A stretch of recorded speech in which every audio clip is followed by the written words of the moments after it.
Welcome back, growers. It is Tuesday, July 8th, and we're here to learn as we grow. We're actually going to look at my current collection of gardening books that it's always growing. I have one book I think right now pre-ordered, and I have this habit of buying the books and then I haven't even read some of these, to be honest with you, but we're going to look at them and why I bought them, right? So, want to grow your garden and your garden knowledge? Today, I'm opening the pages to my personal gardening book, a library sharing the must have books that have transformed my garden and inspired me to grow every day in every way. So, this isn't like a must have list for any gardener. It's what's worked for me and my brain and how expect a book to perform for me, right? I'm going to show the cover, the title, the author.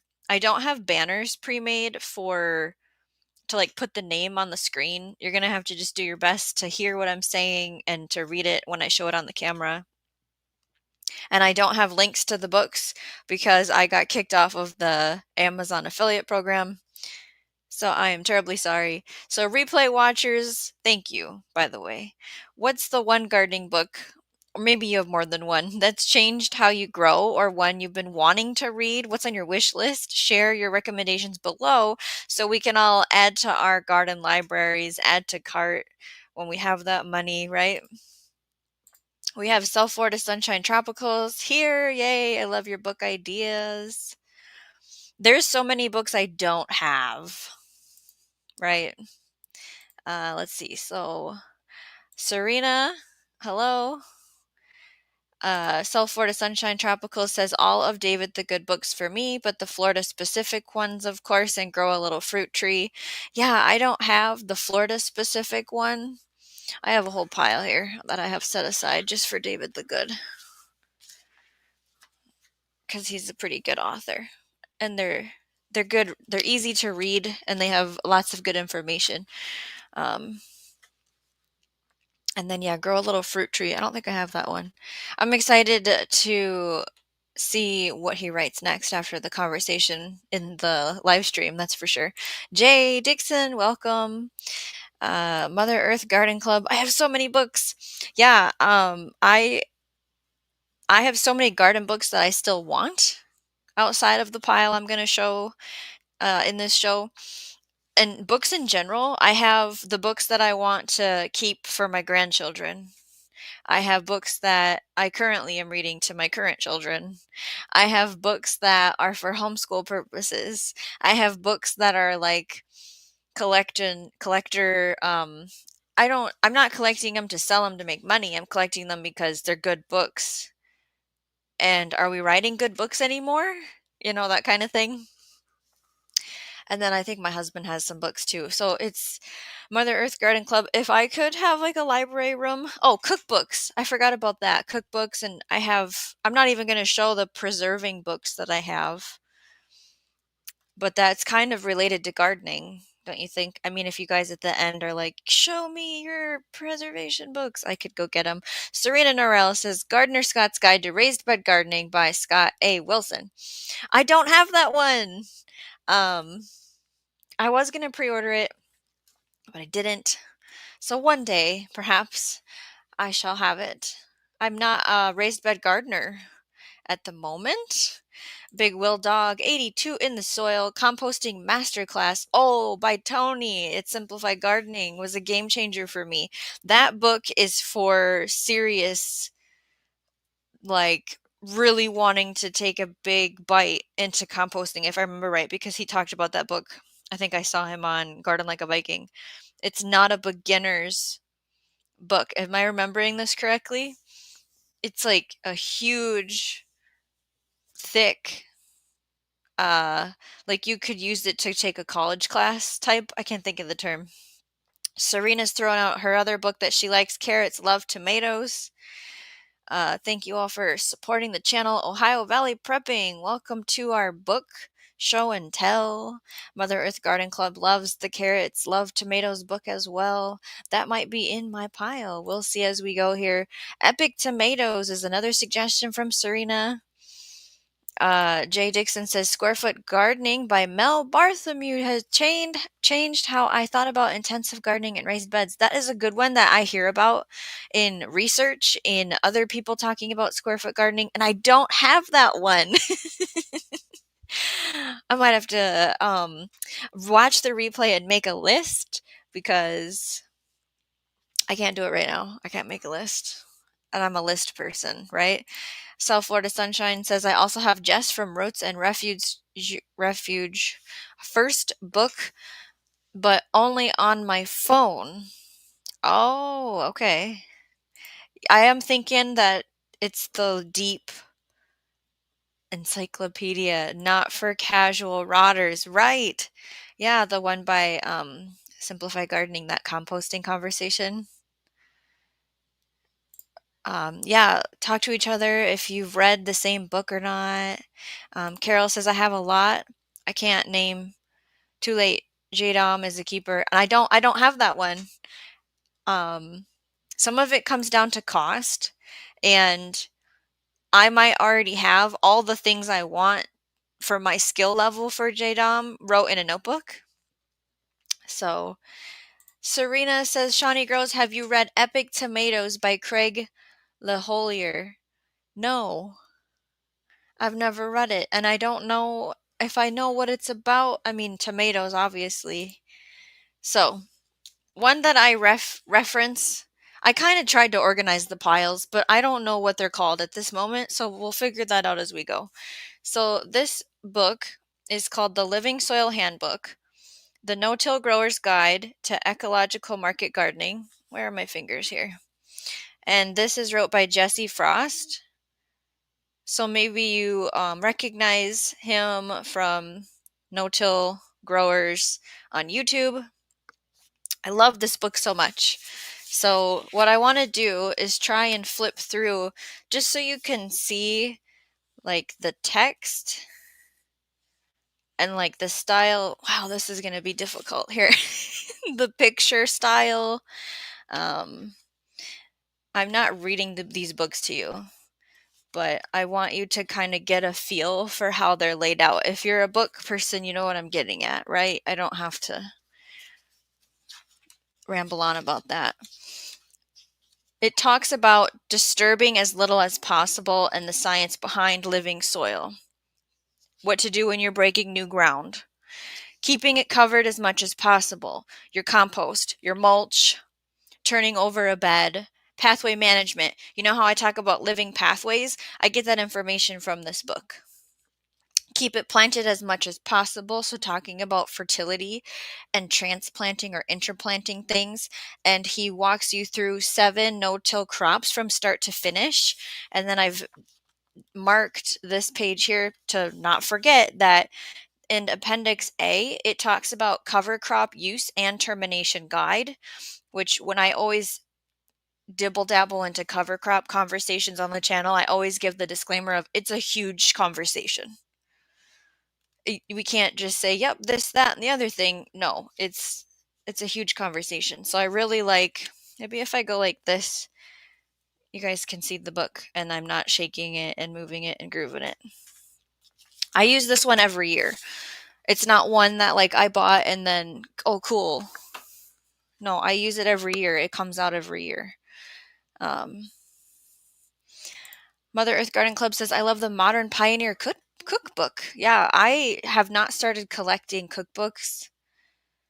So, the Biochar Handbook by Kelpie Wilson, no relation to Scott Wilson, for Gardner Scott. The Biochar Handbook sounds like a good one too. I don't have that one. Carol says, I have homesteading books too, like the reference size books. Again, the brain is partially asleep.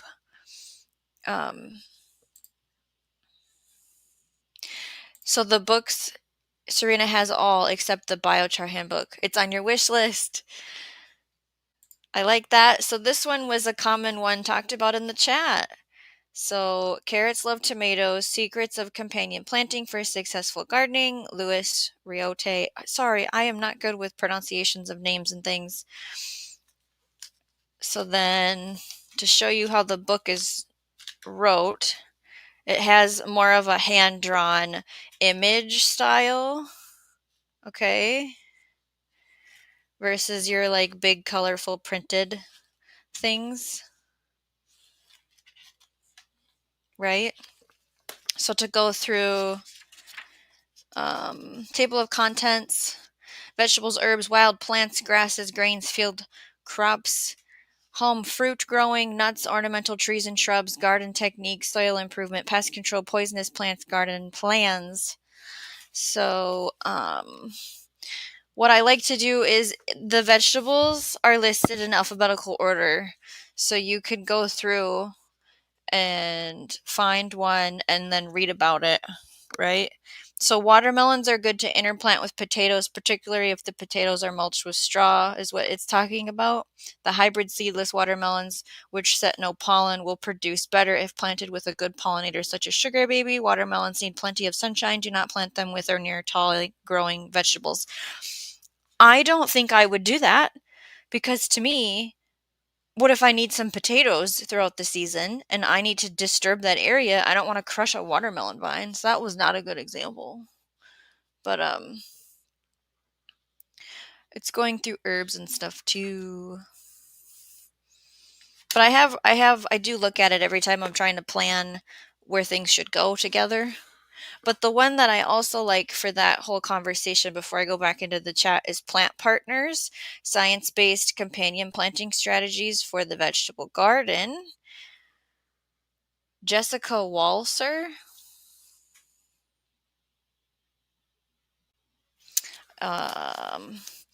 So this has large images. You see how it takes up like the full page? Benefits of companion planting. So it's wrote differently, right, than others. Diverse garden. Invasive garlic mustard secretes an oleochemical that disrupts the oh boy, mycorrhizal network that supports many trees. Soil preparation and conditioning. I don't know how much talking I'm going to be able to do here. Nitrogen transfers. So here it's like, okay, cowpeas and peppers, peas and lettuce. Like it's just flat out gives you here's the partner. Edamame and fall greens. Weed management. Different types of mulches. White clover with strawberries and blueberries, white clover with tomatoes, peppers, eggplants, and other tall vegetables, cowpeas, peppers, we already read. Support and structure. So using living trellises like corn and pole beans is your biggest example we hear. Sunflowers with mini pumpkins. It's stuff that I read when I'm planning the garden.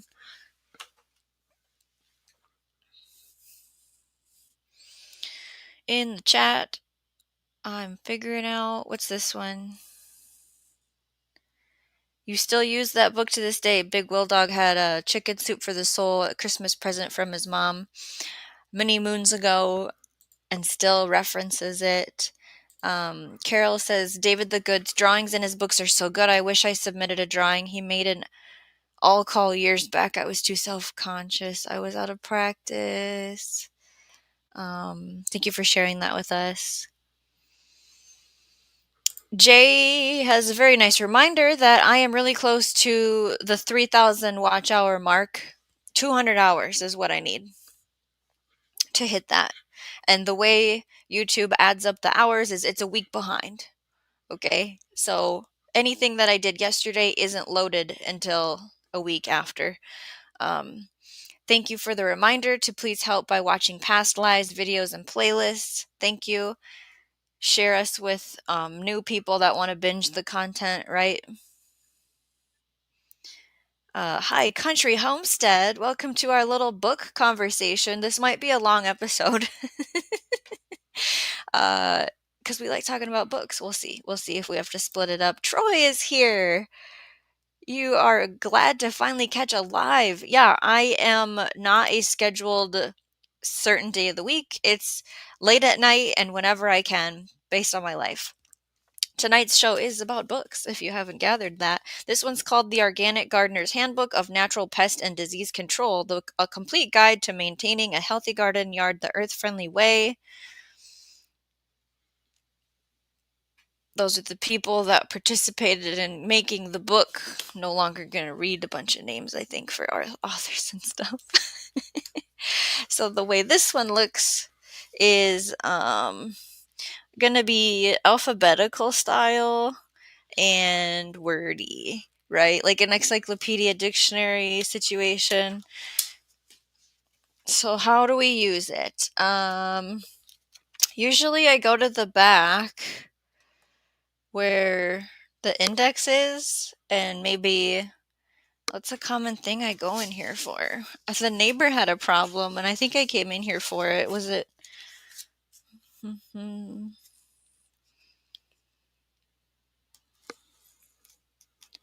Sorry for the long pause. Blights.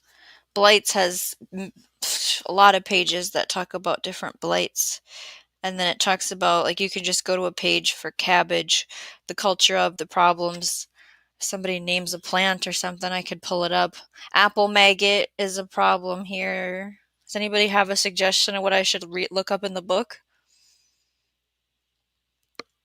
Mother Earth Garden Club says, I learned a new trick. Duct tape removes squash bug eggs from leaves without damaging the leaf. Yeah, when you wrap it around your hand so the sticky side's out, you can do this to get it off. Adam is listening while starting to water at dusk. High 90s, low hundreds. Oh, here this week in his location. Ouch. We are lucky to, we have a lot of heat going on, but we also have rain. Does anybody have a bug or something they want me to look up? Problem? Earwigs. That gives the description. It has a picture of the earwig in there. It talks about the damage that they do. It talks about their life cycle, how to control them. So that's an example. Jay Dixon has a good question. Shawnee Grows, is there a deadline for the watch hours? Like 200 hours in the next 30 days. So as far as a countdown kind of a thing, what happens is you have to obtain the goal within 365 days. So I'm starting my count in October. So once we get to October of this year, then I will be at 365 days. So once you hit a day after that, anything further, you start losing hours off the other end, if I'm explaining this right. So technically I have till October before I start losing hours, but I'm trying to get these goals hit before that. So the current goal is the 3,000 watch hours, which I'm 200 hours away from. And I have the subscribers I want for that goal. The next goal, after we get that and we unlock amazing things and awesomeness on the channel, I'm going for 1,000 subscribers and the 4,000 watch hours. And I definitely want that by October as far as a deadline.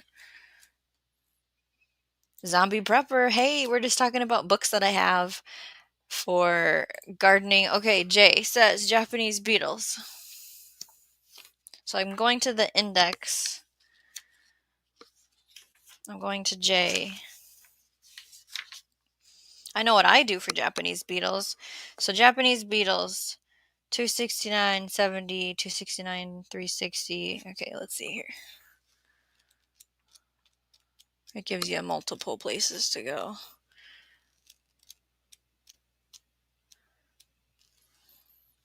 So Japanese beetles description, it's talking about the chunky metallic blue-green half-inch beetles with bronze wing covers, long legs, and fine hair. Larvae are fat, dirty white grubs with brown heads up to 3/4 inch, found in sod, found in all states east of the Mississippi River. Well, I have them here in Minnesota. Damage. Adults eat flowers and skeletonize the leaves of broad range of plants. Adults feed on fruit such as raspberries and plums, opening a site for disease and infection. Larvae feed on roots of lawn grasses and garden plants. Life cycle. Overwintering larvae deep in the soil move towards the surface in spring to feed on roots, pupating in early summer. Adults emerge, feed on plants, and lay eggs in late summer. Eggs hatch into larvae that overwinter in the soil. And I think a lot of people are familiar with the damage that happens, and we are starting to see them now. I think today my kids have that job to go hand pick Japanese beetles and put them in a cup with soapy water to drown them. The soap keeps them from being able to crawl out. So control. In early morning, shake beetles from plants into drop cloths, then drown them into soapy water, or shake beetles into a can of soapy water to drown. Cover plants with floating row cover. Apply heterohabititis nematodes or milky spore to sod to kill the larvae. Attract native species of parasitic wasps and flies. Organize a community-wide trapping program to reduce adult beetle population. You can spray plants attacked by beetles with insecticidal soap, it's talking about. And as a very last resort, there is the option of neem, but understand what neem is fully before using it. I feel like there was a point I was going to make.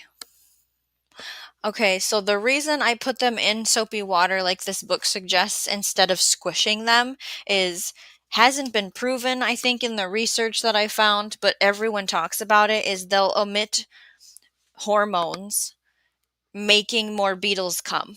So you know where there's like a trap, we're going to use my juice for an example, where it lures them in for the Japanese beetle conversation, and then they sit there and stink and rot. I've been reading and I've been told that brings more in. The pheromones, the hormones that produces. If it's true or not, I'm not risking it and finding out. That's why we discard them, like throw them in the garbage, burn them in the fire after they've been drowned. Does that make sense? So, Adam had rain last night with thunderstorms. And there's been fire alerts. Oh boy. Yes, we are currently at 733 subscribers. Bring a friend. Carol says Shawnee is smart and watched us struggle against the old hour thing where they fall off. I have seen it, and it's stressful. Leaf hoppers is another one. Japanese beetles stink so bad. Japanese beetles eat my bean leaves. Yeah, they love roses. That's where we find them first. We find them on any bean leaf. They just, like it said, they skeleton them. They eat so much of them. There's no neem in Canada. Yeah, that was a very last resort kind of a situation. Carol says, bug vacuum. Do you have harlequin beetles where you are? They are awful. I don't think I do, because I'd have to look at the picture. So let's see. Leaf hopper. We could do a whole live just on this book. Let's see, leaf beetle, leaf blister, leaf cutter, leaf hoppers. 271.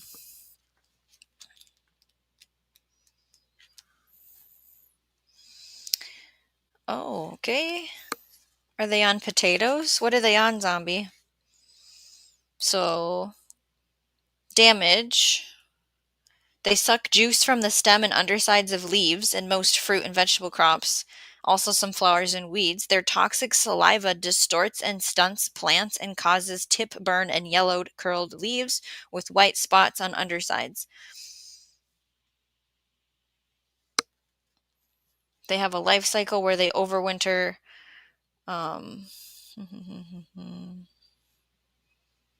Eggs hatch in 10 to 14 days. That's pretty quick.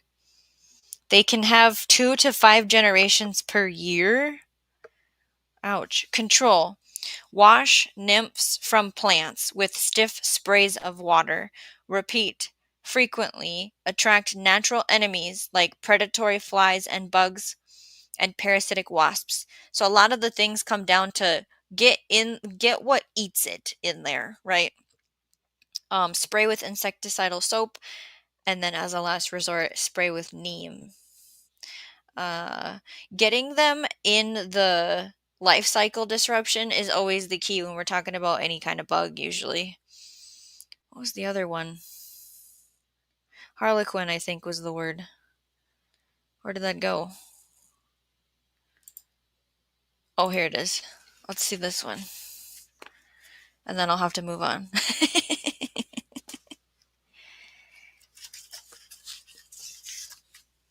And this isn't like the one thing of answers. There's other ways to deal with stuff. This is just an example.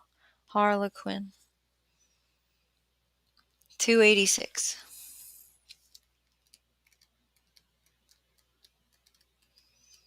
Hopefully this is entertaining enough to people here. Thank you all for being here. Oh yeah, squash vine borer. Okay.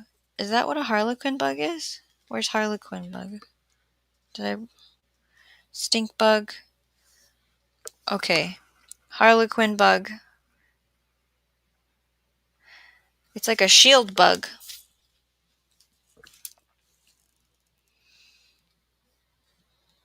Adults and nymphs suck plant sap from leaves, flowers, buds, fruits, seeds, cabbage, crops, squash, beans, peas, corn, tomatoes, and peaches.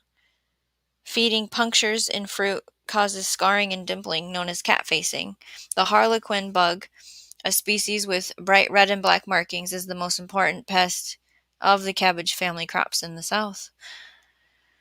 Oh, wow. Females lay 300 to 500 eggs.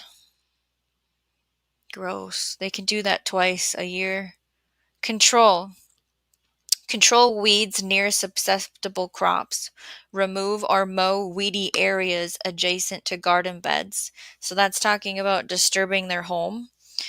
Attract native parasitic wasps and flies by planting small flowering plants. So bring in the thing that eats them as a last resort. Now the last resort things in this organic book kind of make you go, is that really organic? To be honest with you, because now it says as a last resort, dust with pyrethrin, uh, disturbing where they live, disturbing their life cycle, capturing them, also using nature against them, bring things in that eat them. It's kind of like the formula. Okay, this is, let me take that off.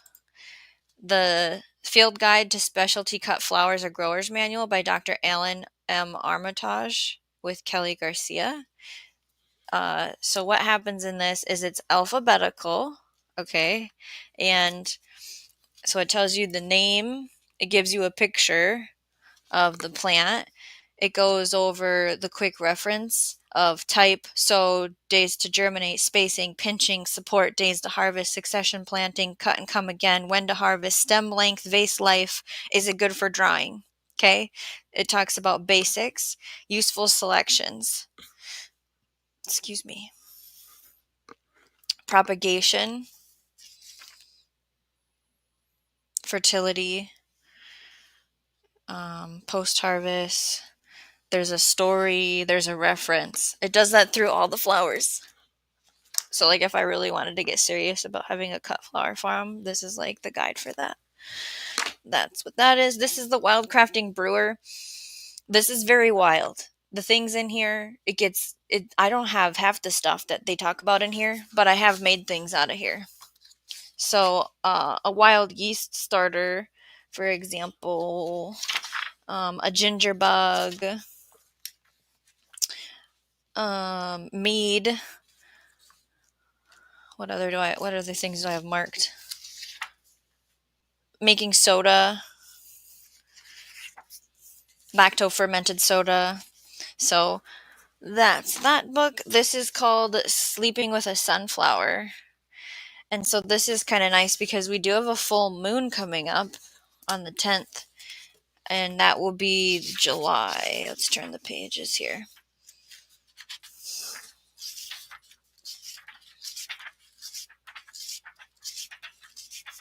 Thunder moon. So this is how it's laid out. It goes through like moon cycles and gardening and folk tales.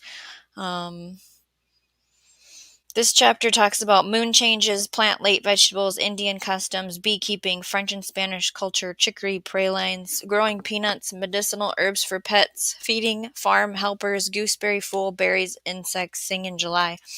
So it talks about it's all like the black and white style.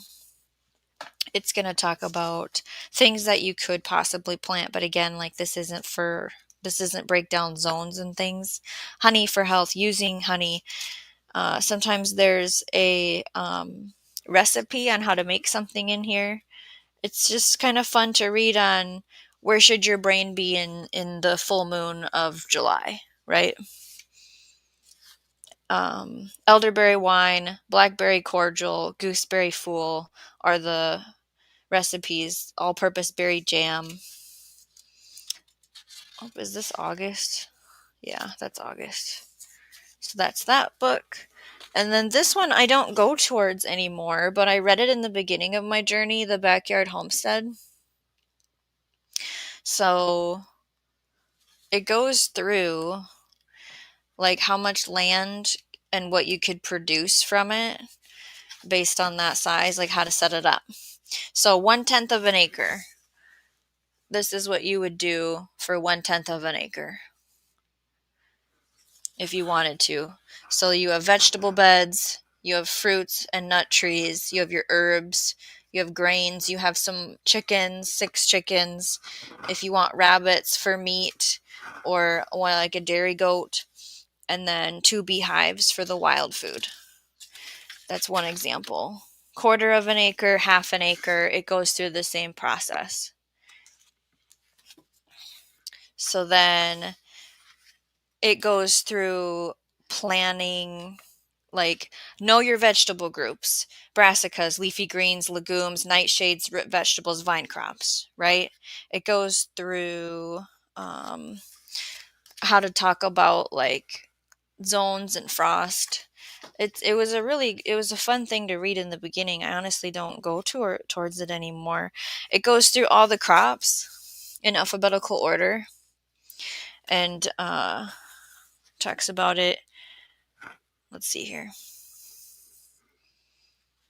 When to fertilize. Then it goes into more perennial things. It goes into preserving, I thought, like methods. This is talking about how to landscape an area. That's cool. Common name. What's this chart? There's a chart in here. Talks about what zone everything is for. Landscape use. Oh, it's a landscape chart? I didn't even know I had it. Yeah, it's a landscape chart for growing edible landscaping. Wine making, cider making, nuts, easy fragrant herbs. There's a chart for if it's hardy, tender, or annual or biennial. Cooking, how to use it, alphabetical order chart. Grains, drying corn, cooking, grow your own beer, poultry. Yeah, it was a really fun book to kind of just get me started into thinking about gardening. I don't make soft cheeses. Food from the wild, rose hip jam. I guess it has a recipe. Grating syrup. Yeah, I don't open that one anymore, to be honest.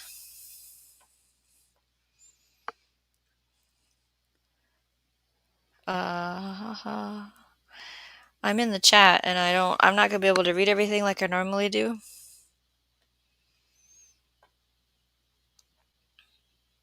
Yeah, the whole neem oil thing, I don't really want to use that because it's just not a super good thing.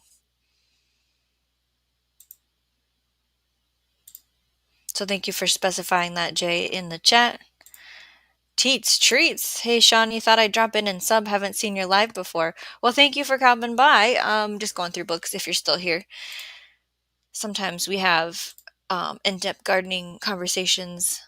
Greetings, Earthlings from Food Forest Permaculture. That is who showed me Sleeping with the Sunflower. That's how I got that book recommendation. Yeah, yeah, that's how I found out about it, and I bought it because of Howie.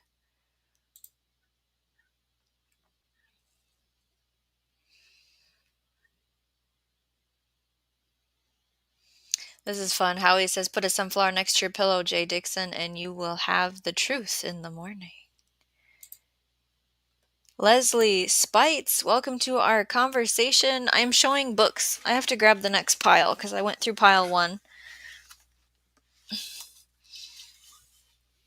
So here's pile 2 that I'm going to show. What I'm trying to do is show the cover and talk about the format of the book, like if it's picture-y or wordy, and then kind of briefly go over the table of contents and how I use it. I don't have links to anything. I'm very sorry. I got kicked out of the program and I didn't have time to write banners for everything. So, Peterson Field Guide to Medicinal Plants and Herbs. Why not, right? So, this is for Eastern and Central North America. You have to get the one for your area. So how it's laid out is very educational. It has absolutely wonderful identification pictures, and it's alphabetical, and it's going to talk about what family it's in, where it's found, the species. So it's one of those things where, yeah, we have PlantNet apps, and then we can cross-reference it with an actual book,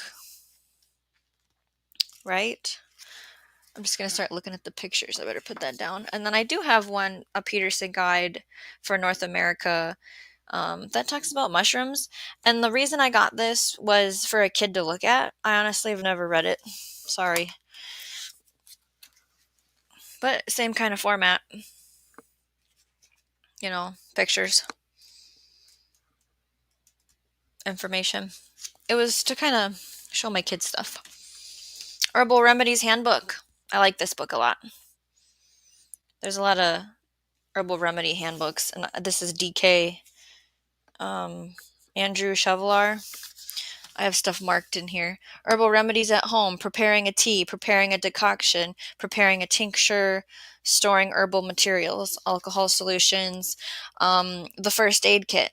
So aloe vera juice, echinacea capsules and tincture, garlic fresh capsules or both, arnica cream for ointment for bruising and sore muscles, dried thyme and thyme essential oil, a comfrey ointment and cream, a slippery elm powder or tablets, a myrrh tincture, a tea tree oil, a lavender oil, kitchen remedies, olive oil, cayenne, clove, honey, cinnamon, ginger, cabbage, cranberry, just things to have. What's the other one marked? Outdoor pharmacy, container herbs, lemon verbena, peppermint, oregano, parsley, skullcap, feverfew, hard east, and basil. And it does have pictures.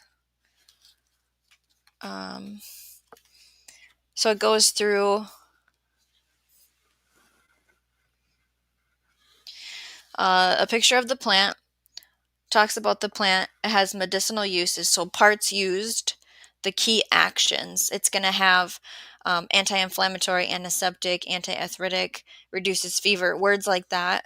If you've ever been in any kind of apothecary conversation, there's the key actions are those kinds of words. Key information, cautions, contraindications are always important to understand, and how to use it, because some things are best as a tablet, some things are best as a decoction, you know what I mean?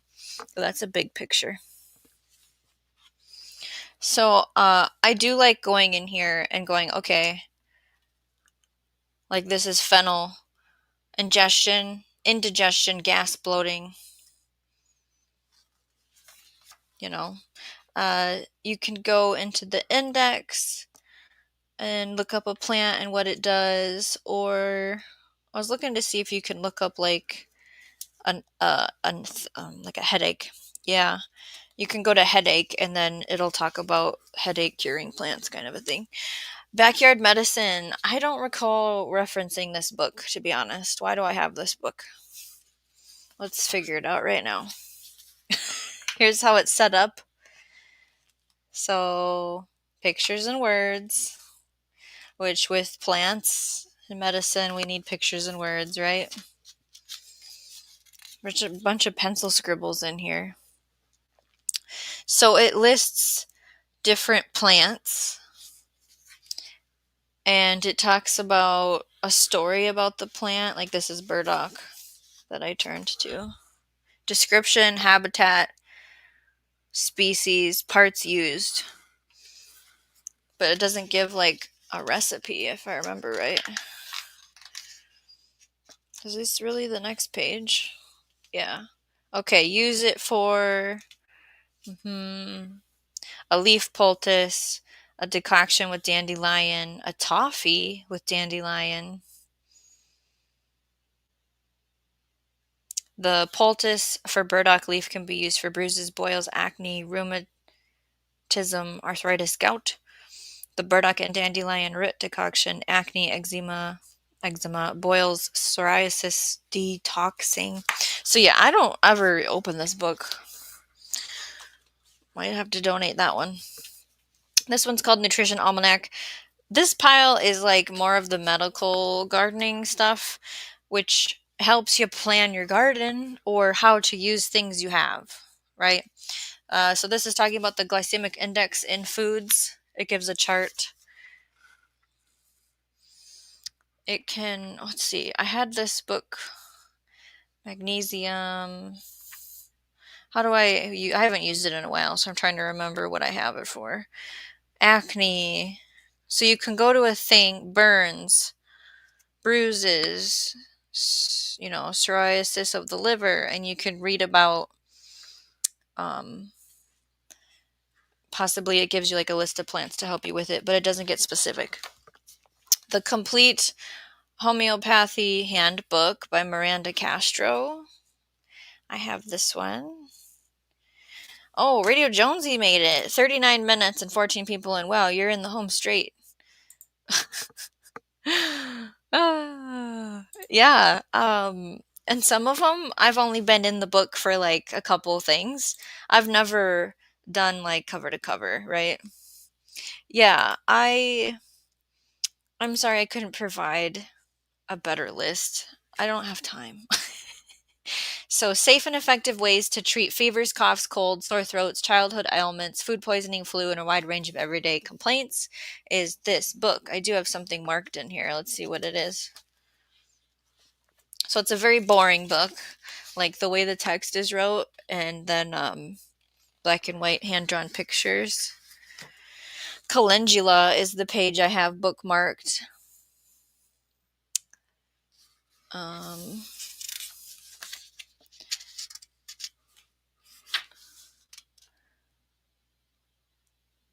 So that's a different plant.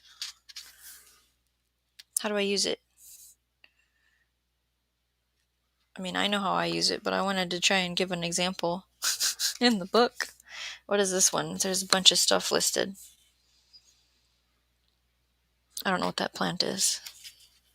Yeah, I haven't used this one. What does this one say? Headache? Is that like a bad, yeah, I'm not going to be able to give an example on the spot. I don't reference this one much, and now I lost my bookmark, but oh well. My bookmark looks like this. So what this is a story card. You would hand this to the kid, and then they would come up with a story based on this picture. All right. That one I don't ever look at, to be honest. These are my 3 newest ones. The Modern Herbal Dispensatory, a medicine making guide by those people, Thomas Easley and Stephen Horn, I believe is what it says. So the way it's set up is like feverfew. What's it popular for? What are the warnings? Energetics, cooling and drawing, properties, analgesic. Ooh, I don't know this word. Anthelminthic, anti-inflammatory, and nervin. Sources. You can get it from Bulk Herb Store, Frontier Herbs, Mountain Rose Herbs, Star West Botanicals, or Stony Mountain Botanicals. Those are all safe places. The dosage forms. A standard infusion, 1 to 4 ounces 3 times daily. As a tincture, it gives a bunch of math. It combines well with chamomile and calendula for gastritis and leaky gut. Oh, really? I have a family member that could benefit from that. Let's see what do I have a page on? A garlic lemon aid, a gentle fiber blend, a GI infection and parasite formula, ginger magic, happy formula, herbal composition is what I have a bookmark for. This one is for David Winston's SAD formula for seasonal affective disorder. 1 part lemon balm, 1 part St. John's wort. Prepare from individual tinctures. Can't you just make it tea? Anti-anxiety formula. Some bitters for digestion. Fire cider is tagged in here. Master recipes from the Herbal Apothecary is another one that's pretty new to me. 375 tinctures, salves, teas, capsules, oils, and washes for whole body health wellness. I'm trying to read it through the screen here. So the way this one is looking is like a recipe book, right? So if we look at what do I have marked? Fire cider, bug defense capsules, immune boost tea.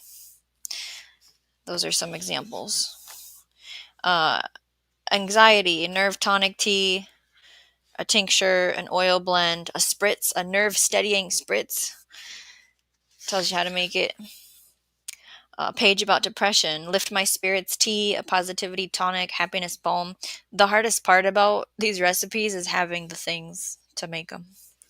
But I liked that this one said where to source the plants, because ain't nobody got all these in their garden. This one is the Herbal Apothecary, and I don't recall using this one. So, sorry, I covered the person who wrote it.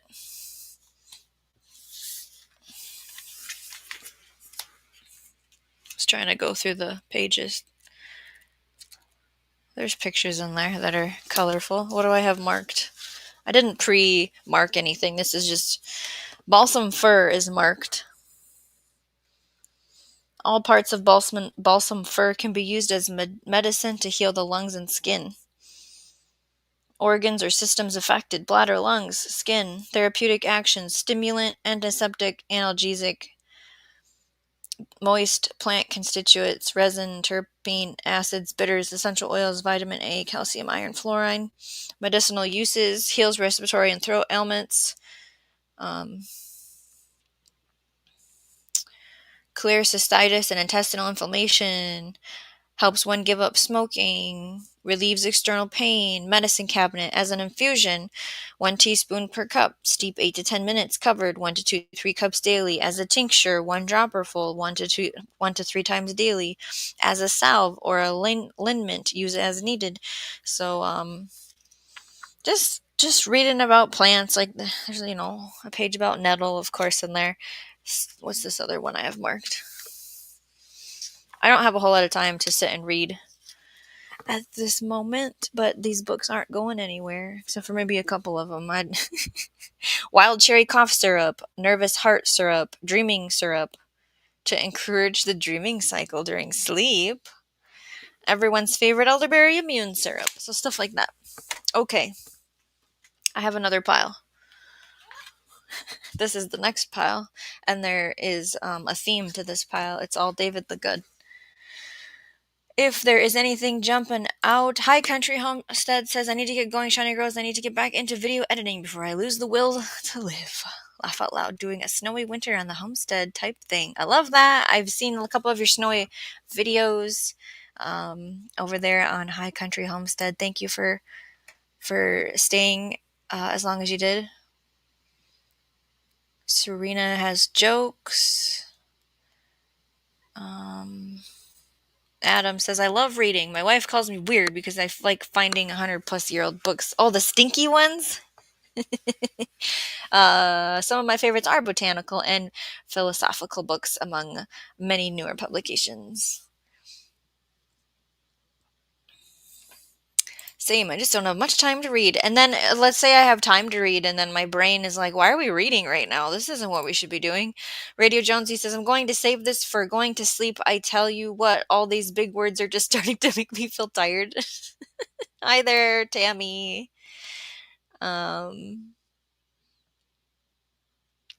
What? Anyone plant or have elderberry and have dogs? How do you keep them out of your elderberries and grapes, which can kill them? It's a good question. So, lightning round of David the Good books. Minimalist gardening. What is this about? Dejunking your garden, free fertilizer, watering made easy. You can do everything with a machete. Grow the simple stuff, grapes on trees, and other stories. Gardening without money, year-round food, and putting it all together. This one is grocery row gardening. This is how I set up my little food forest islands. It's like really easy to read. These books aren't long, I forgot to show the inside of the other one. This one's a really good list. Like, here's the crops list, here's the tools list. Go. You know what I mean? With funny stories. How to build the grocery row garden, why it works, maintaining it. So, for the pictures, it would be like hand-drawn things. And Carol's like, yay, David the Good, books, the best. Mine's in a container. No, I planted, never mind. I didn't say that. That's my mulberry. Let's see. How to build up the soil, planting the trees, picking your perennials, mulching and chop and dropping and feeding and trellising and harvesting and yeah. Okay. Next, David the Good book, Grow or Die, The Good Guide to Survival Gardening. What does this one have in it? This one talks about the tools, the irrigation, the fertilizing, the pest control, the big old giant crops list. You know that's what you're here for. The crops list, right? And then preserving the harvest. So this one is where I got the inspiration to do a survival garden from your pantry. If you've missed that live stream, check it out on the replay. Free plants for everyone. The Good Guide to Plant Propagation. Another David in the Good book. David the Good. So, this is The Wild World of Seeds. Germinating seeds, redneck rooting, lose your fear and get grafting, find plants and make them yours, 101 plants and how to propagate them. It goes alphabetical order. What to do, right? This one is celebrating its 10-year anniversary. Compost Everything, The Good Guide to Extreme Composting. David the Good is on YouTube if you don't know that. Oh, look, another story card. Okay, everybody, write a story based on this card. Tell me a story. That's in here. So container gardening with compost, composting with chickens, stretching your compost, vermicomposting, composting for anarchists, making your bed with sheet composting, human waste composting, making your own fish fertilizer, grow your own compost, dealing with stupid worthless trees, for example. This is fun and very informational, and it's a good read. Edible crops for composting.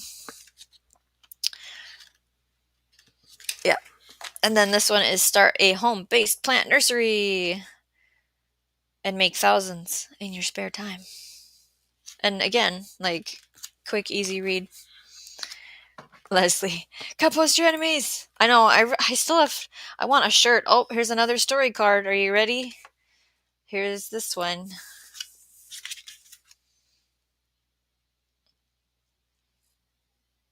There's a lock in the water. A leaf boat. Oh, what's the table of contents in this one? Creating your nursery space, getting legal and dealing with accounting, building your stock, pricing your plants, finding your niche, where to sell, getting good help, marketing. So, yeah, it's good information, but at Kmart prices. Seeing if there's anything popping out at me here in the chat. Adam says, I'm pretty sure I have every one of David the Good's books other than his Florida books. I don't have the Florida books because why would I need them? He republished Steve Solomon's Waterwise. Oh, I don't have that one. That's a wealth of information. Oh, is that a mosquito? No, thank you. Did you see that? I was in his live stream chat that he had today. You guys should check out the replay. He's promoting the composting book. He tells the story on what inspired him and what happened to him in his garden to why he needed to write that book. And it was like the first book of all books. And then, what was the question? Oh, he's writing more books, Adam. So in that live stream, he talked about what he's working on right now. Sorry, that got a little. Maybe I should just drink some juice here for a second. There's another pile.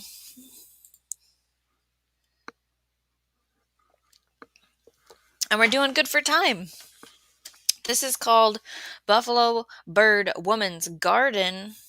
Okay, the classic account of Hidatsa American Indian gardening techniques. I'm sorry the camera doesn't work very well for the 720 that I get for the free version. I'm sorry, everyone. So, beginning a garden. How in depth do I want to talk about this book? Sunflowers, corn,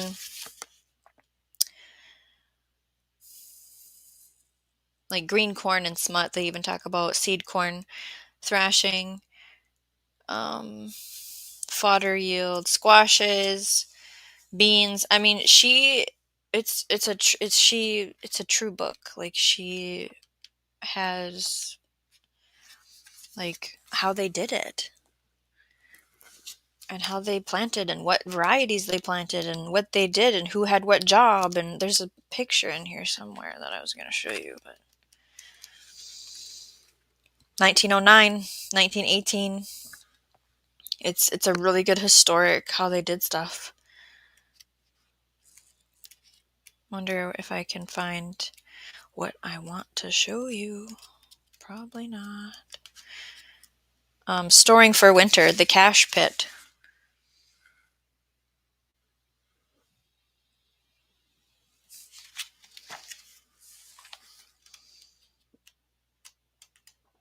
So what I want to see is over here. I'm trying to remember what state this is in. I can't remember if it was North Dakota. Yeah. I think it was North Dakota. Which I'm Minnesota, but still. Ooh, is this it? Corned bean squash. Like how they did it. I know. You're not going to be able to see the picture. I'm sorry. Very good, but anyways, I like that book a lot. This one I actually haven't read like I thought I would. What happened was I got this book. It's even in here still. My son had surgery when he was little. Both of my children actually, both of my sons have had surgery. Pretty bad procedures, but it was for a good cause. And I never picked this book back up after that. Does that have anything to do with it? Maybe. Polyface Micro, Success with Livestock on a Homestead Scale by Joel Salatin. I think the reason I don't have this is look how thick it is. The reason I haven't read it is look how thick it is. And is there another mosquito? Because I'm not happy if there is. I don't have a place to have livestock. So what's the point? It does have a few pictures in it. But yeah, Polyface Micro by Joel Salatin. Forwarded by Justin Rhodes. Oh, what's the table of contents? Here, that would be helpful to read. No, I just feel like there's bugs everywhere. I'm sorry. Biggest pitfalls, efficiency, layout, water, sanitation, fertility, developing pastures, fencing, grazing, irrigation, hens, broilers, pigs, sickness, sorting and herding, feed, goats and sheep, milk cow, rabbits, urban possibilities. This one I thought I was going to read, and then I haven't. It's called Free Range Survival Chickens.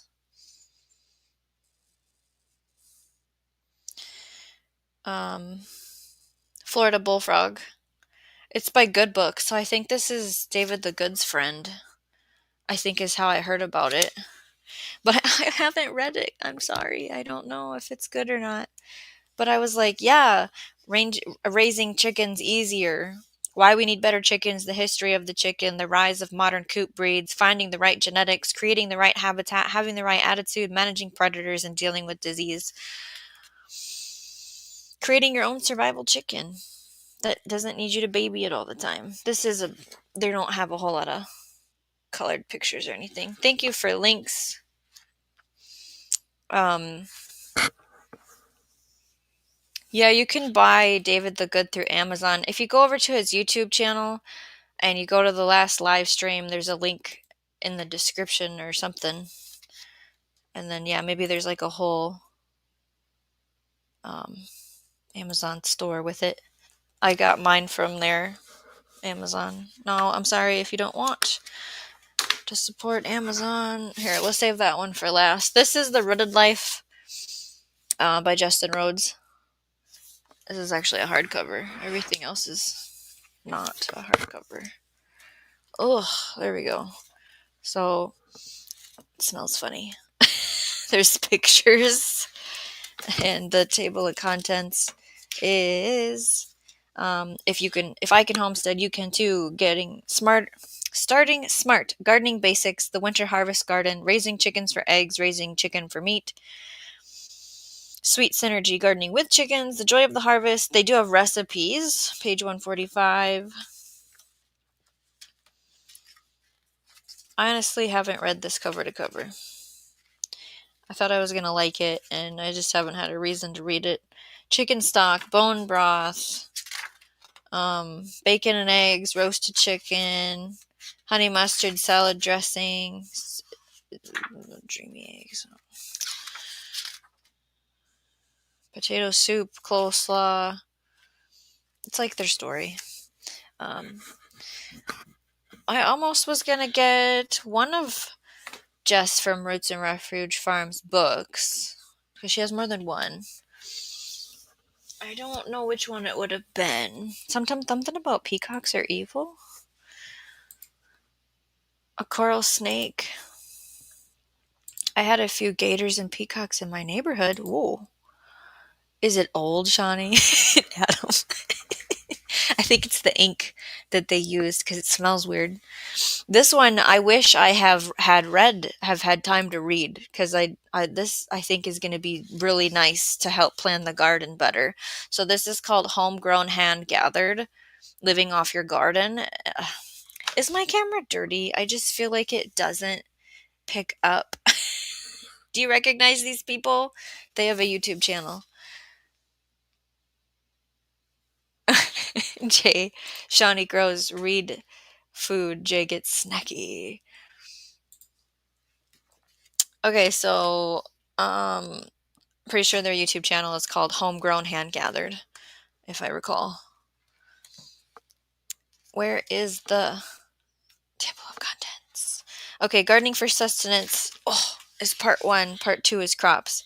So site selection, equipment, plant and fungi biology, garden planning, bed prep, seed sourcing, seed starting, fertility, nutrients, companion planting, composting, pest management, weed management, processing and storing your harvest. And then part 2, beans, beets, cabbage, carrots, corn, garlic, kale and collards, microgreens, oyster mushrooms, peppers, potatoes, shiitake, spinach, squash, sweet potatoes, tomatoes. So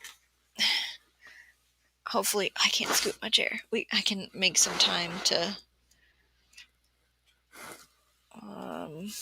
read this. They just know what to do with their food. Like, everything is perfectly planned out, I feel like. So, wow, they even listed their varieties that they grow. That's brave. Shiitake walnut burger. Is that the beginning of the recipes? Or does it go with each crop? How do you read this book?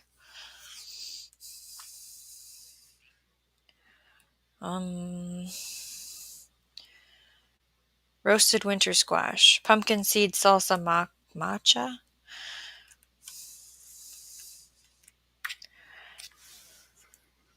Garden salsa. Tabbouleh. Okay. I don't know what else to say.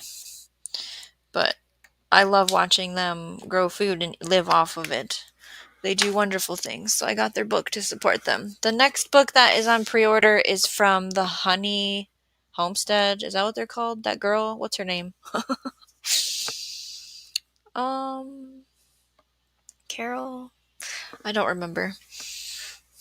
She came out with like a beekeeper's apothecary book.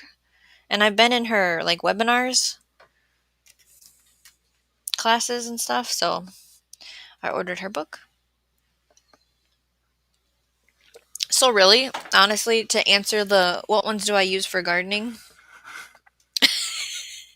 It would be Grow or Die, Grocery Real Garden, Minimalist Gardening for sure. And then my Jessie Frost book, Living Pathway book, whatever that was called. I use that every year. Both my companion planting books and then my pest control book. I reference those all the time. The other books are just kind of for fun, right? Like inspirational. I have 3 preserving books for canning, or I mean, it has more than canning in it. You know what I mean? Preservation. Oh, let's see here. So I'm just reminding everyone, if you like what you're learning, tap the like button. Don't miss a grow, subscribe, and if you know a gardener who'd love this, share the stream. We talked about that earlier. The coming soon thing, I kind of need your guys' help with. I have ways to like farm up ideas, but it really helps if the audience just says what they want. Now I know you want ways to feed and treat pests, feed the soil, feed the plants, treat the pests organically, naturally. You want recipes in a format that is understandable. I get it. I'm still working on that, on how to present it, because I can't really present it the way I want to. So I have to find a middle ground. I have to find how to organize it. And I've been researching and I have notes. And a lot of you guys do a lot of this stuff already, but we will have that conversation when I'm ready. I know I can talk about some garden decor ideas. So what I need from you all is to either say it now loud and proud in the comment section. What's on your mind? What questions do you have? What kind of gardening things do you want to discuss? Or come back in the replay, put it in the comments section, and I will start brewing up some streams with these lovely ideas hopefully you're going to give me. Cutting back into the chat to read your lovely words. I think we're talking about animals in the garden. Something about Canadian geese. Up north here from Big Will Dog 82 in the soil, we have Canadian geese, and they're some of the meanest birds when there's 20 of them and only one of you.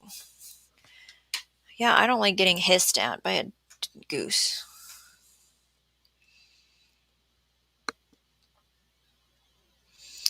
Oh, I don't remember where they are. I'd have to Google it. Because, yeah, they live in Pittsburgh, Pennsylvania. It says it. Leslie, if you're still here. Yeah, and they're on new land. Have you seen them developing that land yet? Like, they built a mud hut. I don't even know what it's called. With a group of people.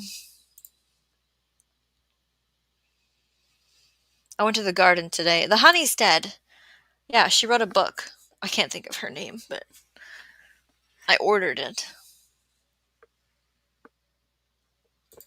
I never bought Roots and Refuge book, but I will probably someday. I just don't remember which one.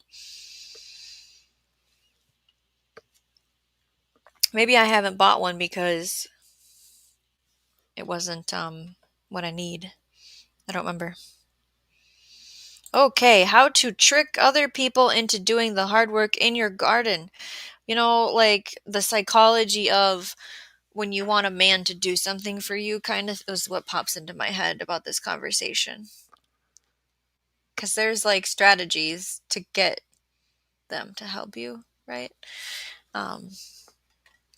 For my children, I have to pay them or it'd be interesting enough. So their jobs today, we went to the garden because I got bored and ran out of stuff to do. And so we harvested peas. They did all that on their own. And then they ate all the peas, right? They got the reward. I harvested the raspberries and then they ate them. They look for bugs. They have to tell me what bugs they find. They know what a Japanese beetle is. They know what a soldier beetle is, which are good. I want soldier beetles. They know what a cicada is, which doesn't bother the plants. They just love cicadas very much. Um, if I want them to rake grass and collect it in buckets to put on the compost, I have to pay them. If I want them to pick up sticks, I have to pay them. I pay by the bucket for weed pulling, and you will be checked if you're pulling the roots out for the stupid weed that I have going on in one of my gardens. Somebody finally told me the name of it in my Minnesota gardening group, but I don't have it memorized right now. But yeah, it's tough. Outback Tasmania, I have a question: how to grow watch hours. You're supposed to have interesting content that people want to watch more than 5 minutes of, right? All the experts that I directly talk with talk about live streams, where the other pool of experts that I don't directly talk to talk about evergreen content, timely content, quality content, things that have an appealing hook with curiosity, that hold their attention, deliver after the climax, just how you write a story. You know, when you learn as a kid this thing, same thing. And then at the end, always giving them something more. Hey, go watch this video, blah, blah, blah. That gets you watch hours, right?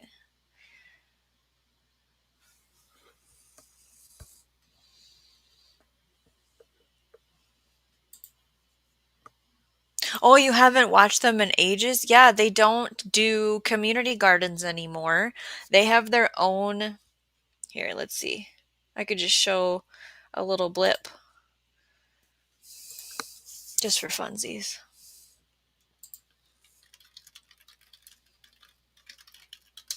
Like the title of what they did recently. Okay, this is the button.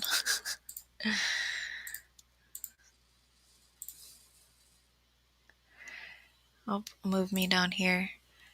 So the channel is called Homegrown Hand Gathered. And they how to build a garden from scratch. So they went through what they did to have their garden now because they have land. Does it say what that house that they built was? So we bought a farm with our friends, started 7 months ago. So then, oh, here, Earthen Home is what they built. And then, yeah, they always talk about all the cool things they make with just basic ingredients that they grew. It's very inspiring. Stop sharing if you're looking for something to watch. Okay, let's see. We answered that one. Okay, Adam says the mosquitoes here aren't listening to me. I keep telling them you're summoning Shawnee. Adam, after I did that live stream for like mosquito repelling conversation, it pretty much points to get the tool where it's like a hanging lantern thing and it's got a light on it, and it emits some kind of like carbon dioxide smell to bring them in to the light, and then once they get close enough there's a vacuum air and it sucks them into a canister. That's like the only solution, right? Just have a bunch of those. And then of course buy plants, because why not have plants? Thank you, Jay. Did you find the honeystead?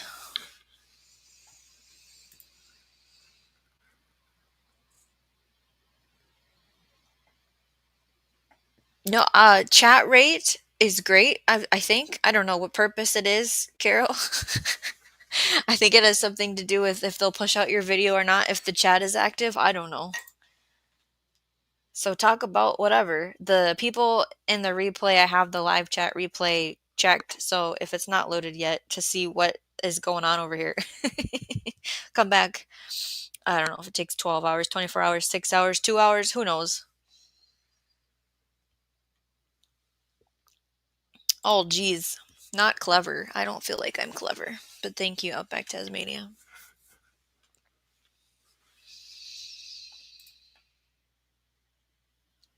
there's this balance of how many subscribers you have and how many views are you actually getting. You know, I've seen people with 43,000 subscribers and they get 100 views. That math doesn't add up to me. You're not doing something right as far as what the audience wants, because it's all about the audience, right?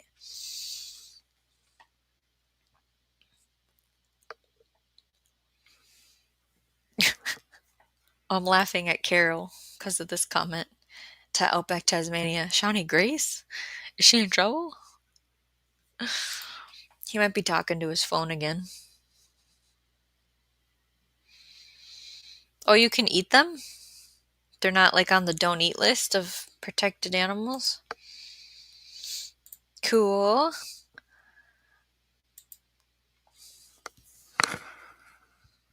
Carol saw a huge iguana, she says to Big Will Dog, in the moringa tree. And that's not sufficient enough to get it? Okay. Oh, the mosquitoes, Tammy, picking raspberries in a hoodie. That's where I went on the property was the raspberries, and the bugs just were like, whoosh. So yes, yes. Everywhere else it wasn't that bad.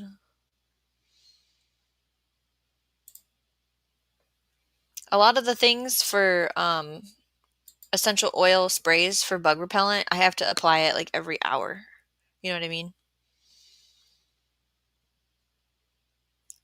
There's all kinds of fishy business, Carol. Yeah. So the channel I'm talking about specifically, they do giveaways all the time. So it's like people subscribe to get in the chat to do a giveaway and then they don't give a rat's butt about the content they're putting out is what I see out of it. So Jay is talking to Big Will Dog in the soil. The way of the goose. 1. Be chill. 2. Warn goose. 15 to 20 feet away you are coming. Hey goosey, I might seem scary. It's okay. 3. Allow 2 natural options and time/space. Yeah, it's to reapply it all the time. It's like sunscreen. Yeah. Yeah, I went, even though it's really hot out, I had like a t-shirt, which normally we're gardening in tank tops. And then I had pants on with socks and shoes because I knew there was going to be bugs touching me. Like the other day, I just walked the garden property and I had a tick in my hair. Um, but I honestly haven't done anything to the garden. I haven't watered it. We just harvested the peas. That was it. Nothing else is ready. Um, I haven't weeded anything. I'm gonna film the video as is. Like, hey, I haven't really done anything all of July, and this is what it looks like. And then my plan is to do the couple of jobs that I want to do, and then film it and have it in the same video. There's a plan. Because I'll be putting out the July garden tour for the offsite garden. And I have my home garden too, and I don't know if I should include it in the same video or make a separate video because it's like some containers and 3 green stalks and whatever came out of the earth is what's growing before possibly a giant tractor runs it over. If that happens, I'm hoping they wait till October, universe. I hope they wait till October before they trample through the yard with a tractor. Because I'd like to see all the sunflowers open before something runs them over, because I'm sure they will, based on what I see at the neighbor's house. But that's another story.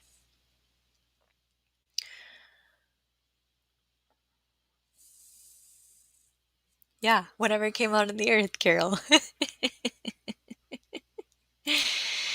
Yeah, the excavator mini X situation.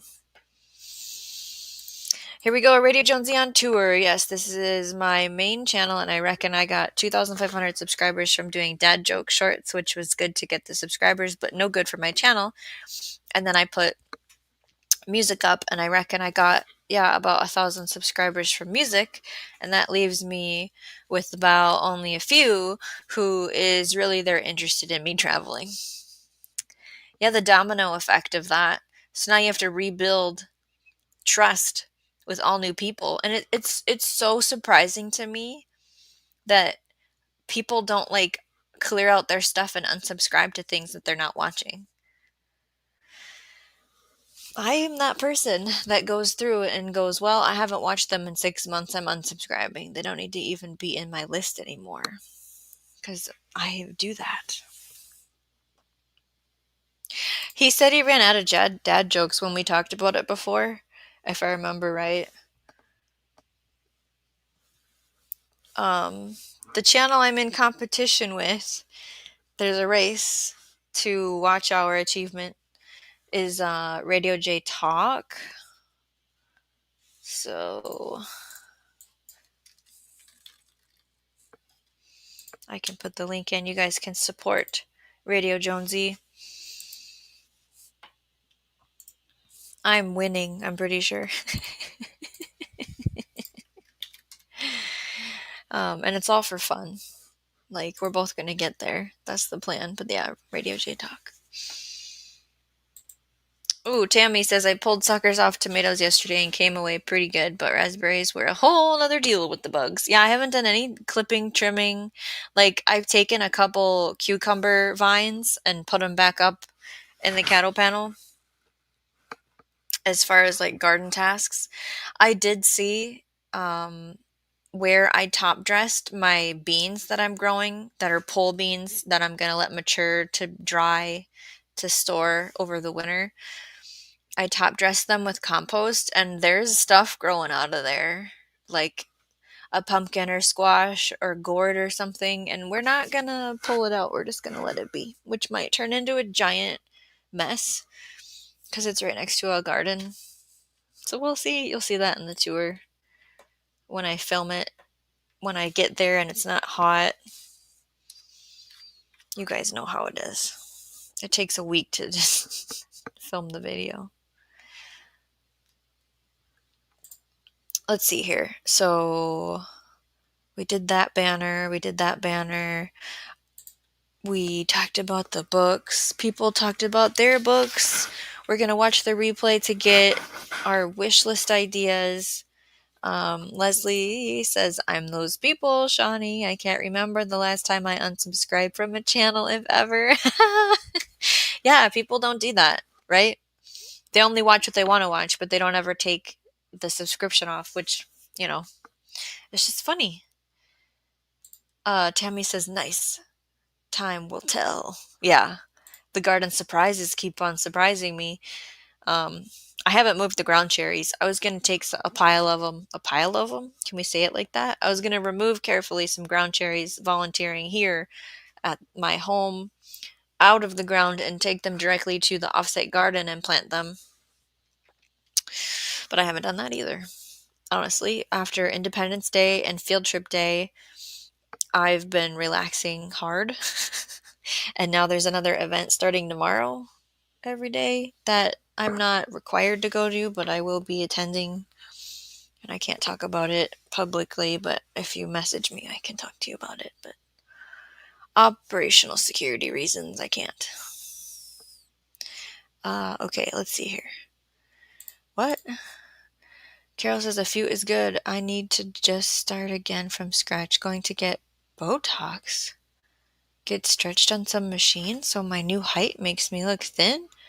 Get total body resurfacing and restart in a bikini. I feel like I missed the preamble for this.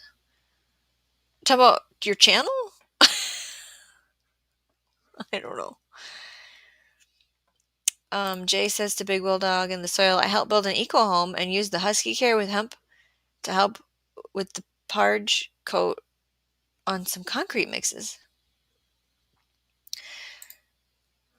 I'm the only one in the group that goes through and unsubscribes to people. It's okay. I'll be the person to represent the unsubscribe.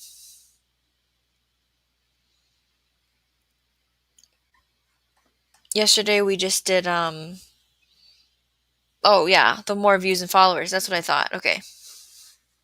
Jay's like, I never unsubscribe.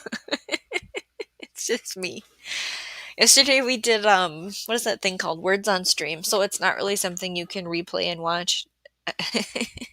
Like, we're not having conversations throughout it on camera.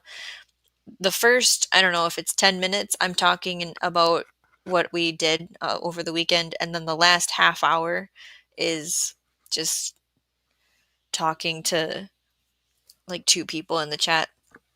So it's okay if you don't watch the replay, but it did get me some good hours during live.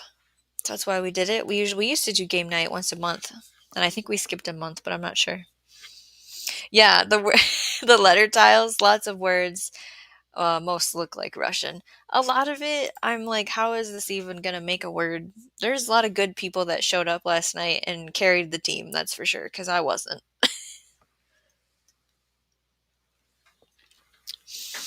We're also gonna do an open chat one of these nights where I can put the link in, and if you understand audio and camera, you could come up on panel and we could talk about gardening and be appropriate and what not. I don't know what day. Again, we don't schedule and plan things too far ahead, because when I do that, when I've put a live stream up like a day in advance, it's just chaos up until it, or uh, I just can't. I have to do it like, oh, I've got an hour. Okay, I'm going to fit one in. That's the only way it works right now for me.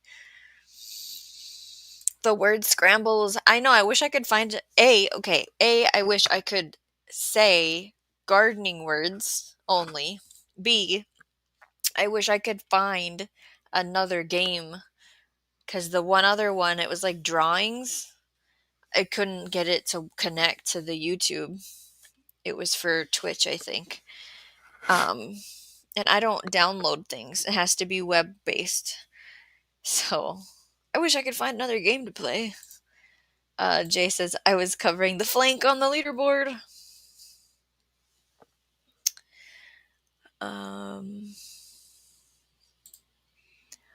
I need a game to play, says Carol. I am not playing games on my phone in my free time, because it just over obsesses my brain. But it's cool to be able to run something on the channel and have something to do. Gandalf Smith, hey, we looked at all these books that I have sitting next to me that you can't see, that I have, that are pretty much related to gardening. And people shared like ones that they want, or that they have that book too. It's just a fun conversation. This was suggested by viewers. I'm pretty sure it was Carol. Yeah, for a live. Want a subject? That word. Bugles?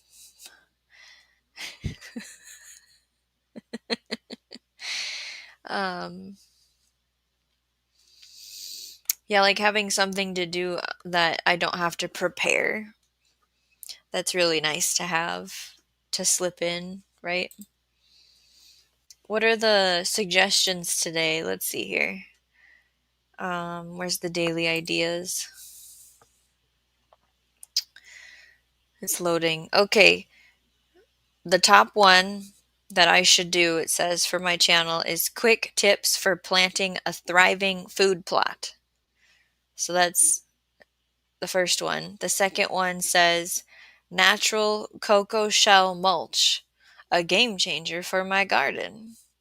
And then the third one is how to beat garden pests with natural solutions, which I know. I hear you. That is such a high requested show topic, and it's just hard for me to utilize it the way it should be utilized, right? I want to just go to this person and watch their stuff. Why do I gotta reiterate it? The Groves Bargain Emporium. Hey, Steph. Uh, I don't know if you guys know about that channel, but you should head on over there. She sells things. She's also on a journey to, I don't remember what her goal is, but more subscribers, of course. Yeah, I also can't do phonetics early in the morning or if I have an 8, Carol. We're at the, uh, what's a way to say this? When it gets late, my filter leaves, and I'm trying not to talk the way I talk when the camera's off because it's not technically really great. Ask my husband. um, we're just conversating together right now. I've done my presentation about the books that I have, and I'll put them away when we're done. Okay, that's a good way to say it. Variety reseller. Is that how I should say it when I introduce you? Because I I was lost for how to say it. What's this? What's an overnight success? Let's see here.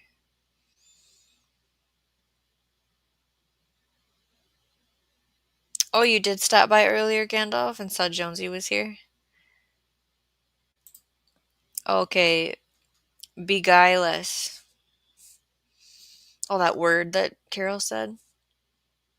What does this say? Join our new YouTube channel, Husky Beauty Tips. Oh, yeah, because you're talking about, I saw you guys were talking about huskies and fur and stuffs. We just had to get, I don't have a husky anymore. I had to get fish oil, I think is what it is. We spray it on my dog's food right now because of his coat. He was having problems.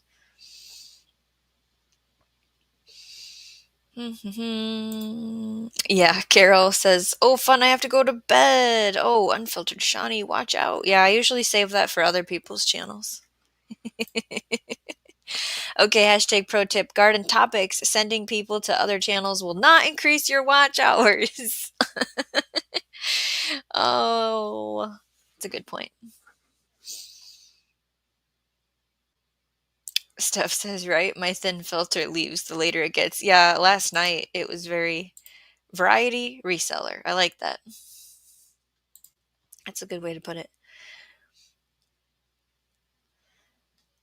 So, I don't have a poll going. We have just this left. Thanks so much for joining me on this garden book tour. I hope you found some new titles to inspire your next growing adventure. So keep learning, keep planting, and keep growing every day in every way. That's all I have to say. Again, put your suggestions in the replay comment section for what shows you want to see over here. Otherwise, it's going to start getting just open chitty chatty for a while until I'm able to prepare more things. Jay gets crusty as the night gets later. It was fun to have the space to talk to everyone. I agree, Big Will Dog. To get to see our gardeners. Good night, Tammy and Gandalf.